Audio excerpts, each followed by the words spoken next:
የዘመናዊ ሕክምና ማስታገሻ እንጂ መዳኛ ያልሰራላቸው ነገር ግን አመጋገባችን በማስተካከል መፍትሄ ልናገኝላቸው የምንችላቸው በርካታ የጤና ችግሮች አሉ። ከነኚህ ውስጥ አንዱ የደም ግፊት በሽታ ነው። ፎሎ ማድረግ አትርሱ። የደም ግፊት በሽታ ምንድን ነው? ከዛ በፊት ደግሞ የደም ግፊት ምንድን ነው? የደም ግፊት ማለት ደም ከልባችን ወጥቶ ወደ ተለያዩ ሰውነት ክፍሎቻችን ለመሄድ በሚጓዝበት ጊዜ ደሙ የደም ስሮቻችን ላይ የሚያደርሰው ጫና ማለት ነው። የደም ግፊት ከነስሙ እንደሚሆን ደም የደም ስሮቻችንን ሲገፋ እንደማለት ነው። የደም ዝውውር እንዲኖር ልባችን ኮንትራክትና ሪላክስ ማድረግ አለበት። ልባችን ኮንትራክትና ሪላክስ በሚያደርግበት ጊዜ ደሙ ለመዘዋወር ይመቸዋል። ደም የተለያየ ሰውነት ክፍሎቻችን ጋር መድረስ አለበት። ምክንያቱም ደም ሲዘዋወር ነው ምግብም ኦክስጅንም የተለያዩ ማዕድናትንም እያንዳንዱ ሴሎቻችን ጋር የሚደርሰው። ሴሎቻችን ሰርቫይቭ ማድረግ የሚችሉት እንደዚሁም ደግሞ ግሮ ማደግ የሚችሉት ፍሬሽ የሆነ የተጣራ ደም ሲደርሳቸው ነው። እንደገና ደግሞ ከተለያየ ሰውነቶቻችን ደግሞ ደም መመለስ አለበት። ለመጣራት ወደ ሳምባ መምጣት አለበት በልብ አማካኝነት ማለት ነው። ስለዚህ ያን ነው ሪላክስ እንደ ኮንትራክት የሚያደርግበት ምክንያት ለማስወጣትና ለመቀበል እንዲመቸው ነው።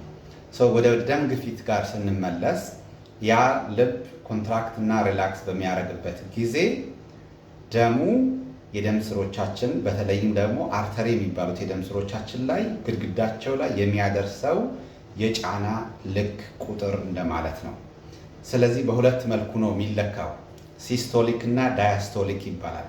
ሲስቶሊኩ ከላይ ነው የሚጻፈው፣ ዳያስቶሊኩ ከስር ነው የሚባለው። ሲስቶሊክ ኦቨር ዳያስቶሊክ ነው።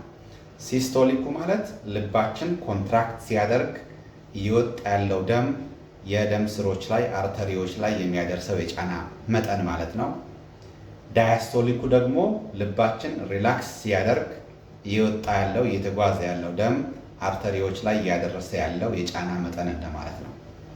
ስለዚህ በመሰረቱ የደም ግፊት አስፈላጊ ነገር ነው። ምክንያቱም ደም እንዲዘዋወር ደም የተለያየ ሰውነት ክፍሎቻችን ፐርፊውዝ እንዲሆኑ ደም እንዲደርሳቸው ኦክሲጅን እንዲደርሳቸው የደም ግፊት መኖር አለበት።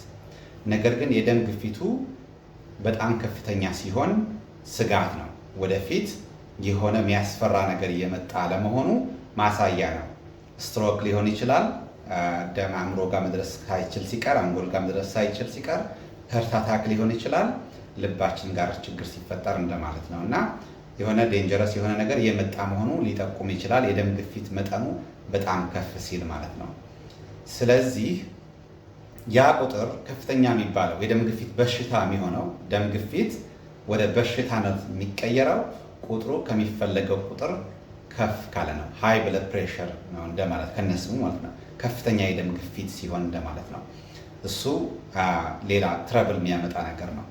ያ ቁጥር ኖርማሊ ከ120 ሲስቶሊኩ ከ120 ባይበልጥ ዳያስቶሊኩ ደግሞ ከ80 ባይበልጥ ይመከራል። ያ ቁጥር ከፍ ሲል የደም ግፊት በሽተኛ ሆነን ማለት ነው።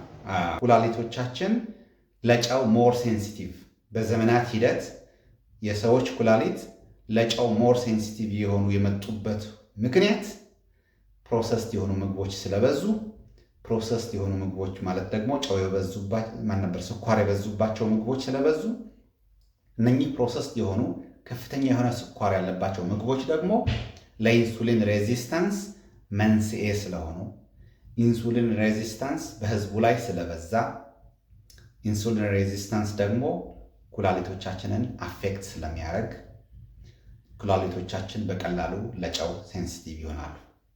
ስለዚህ በተዘዋዋሪ መንገድ የኢንሱሊን ሬዚስታንስ ዋና ምክንያቱ ደግሞ የስኳርነት የበዛባቸው ምግቦች፣ ፕሮሰስ የተደረጉ ምግቦች መብዛት ለደም ግፊት በሽታ ይዳርጉናል።